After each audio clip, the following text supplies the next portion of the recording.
এক ছেলেবেলা থেকে সেইরকম কারুর সাথে মিশত না পলাশ। তবে বন্ধু বলতে একটাই ছিল, আকাশ। ওদের মধ্যে এই ভাব, এই বন্ধুত্ব। পলাশ ছিল খুব উদার মনের, আর আকাশ ছিল সৎ তবে একগুঁয়ে প্রকৃতির ছেলে। দিনটি ছিল মঙ্গলবার। অফিস থেকে ফিরছিল পলাশ। ট্রেনের গেটে দাঁড়িয়ে ভাবছে আজ খুব দেরি হয়ে গেল। প্রতিদিন সে অফিস থেকে তাড়াতাড়ি বাড়ি যায়, বাড়ি গিয়েই আকাশের সাথে বেরিয়ে যায় কাজে। ওরা দুইজন পার্ট টাইমে কাজ করত। ওটা এক প্রকার আকাশেরই ব্যবসা ছিল, ফাস্ট ফুডের।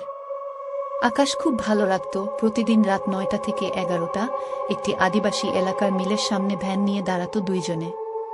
খাসির ছাট, ফ্যাপড়া, চোস্তা এইসব বিক্রি করত মিলের শ্রমিকদের কাছে। কাস্টমার বেশি হওয়ায় কম টাকায় বিক্রি করত।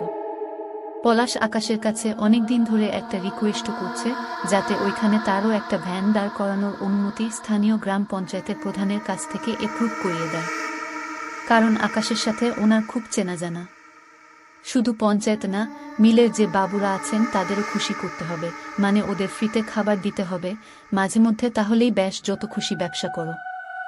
2 আজকাল পলাশ একাই আকাশের ব্যবসা দেখছে, কারণ ইদানিং রোজ রাতে আকাশ অন্য কাজে বাইরে থাকে। এর আগে পলাশ দেরি করে ফিরলে বাড়ি আসত না, সোজা আকাশের বাড়ি গিয়ে ভ্যান নিয়ে মিলের উদ্দেশ্য চলত। তবে আজ হঠাৎ কি হলো কে জানে। না মানে আজ পলাশ নিজের অফিস থেকে বেশ কিছু ডকুমেন্টস নিয়ে এসেছে, সেগুলোর ভেরিফিকেশন করবে, যাতে পরের দিন অফিসে লাঞ্চ টাইমের আগেই তো টিম লিডার এর কাছে ডকুমেন্টসগুলো জমা দিতে পারে। এই কারণে সে বাড়ির দিকে যাচ্ছে ডকুমেন্টস রাখতে। ফাঁকা বাসবন, মাঝখানে রাস্তা, শীতের রাত, গ্রামের মেঠো পথ। ধীরে ধীরে এগিয়ে চলছে পলাশ নিজের বাড়ির দিকে। বাড়ি যাচ্ছিস পলাশ? কথাটি শুনে পলাশ থমকে দাঁড়িয়ে যায়।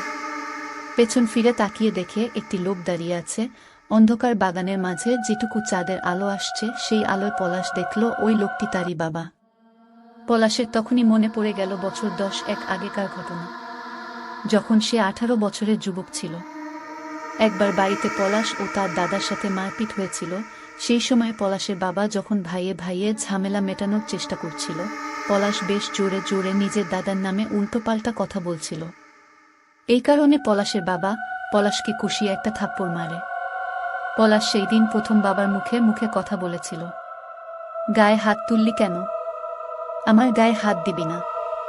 এই বলে পলাশ বাড়ি ছেড়ে বেরিয়ে যায়। পলাশের বাড়ির লোকেরা ভেবেছিল পলাশ হয়তো এমনি পাশের পাড়ায় গেছে, চলে আসবে। কিন্তু রাত 12টা বেজে যায়, ঘড়িতে ছেলের খবর নেই। তখন পলাশের বাবা মায়ের চিন্তা বাড়তে থাকে। তারা এদিক ওদিক খুঁজতে শুরু করে। বছর 71-এর সতীশবাবু ছেলে হারানোর চিন্তায় ওই রাতেই অসুস্থ হয়ে পড়েন।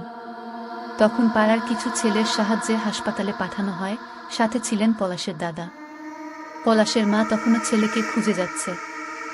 শেষে ভোর 6টায় এক রিকশা চালকের থেকে খবর পায় পলাশের মা, পলাশ হচ্ছে পলাশের মাসি বাড়িতে আছে। পলাশের মা খবর পাঠায় ছেলেকে তাড়াতাড়ি বাড়ি আসার জন্য। পলাশ যখন শুনতে পায় বাবা হাসপাতালে ভর্তি, পলাশ দৌড়ে হাসপাতালে যায় না। কাল খুব সাংঘাতিক ভুল হয়ে গেছে পলাশের।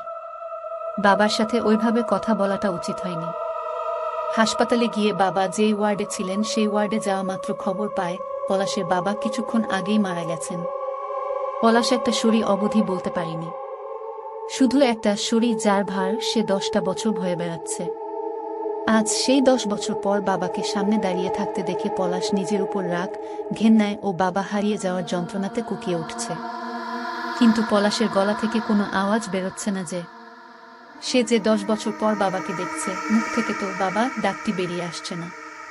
কিন্তু এদিকে পলাশ প্রাণপণে চেষ্টা করে যাচ্ছে বাবাকে একটিবার বাবা বলে ডাকার। বাবা বলতো আকাশ ছেলেটা ভালো না। মলয় বিশ্বাসের গল্প সমগ্র। পরবর্তী অংশ পরের পর্বে।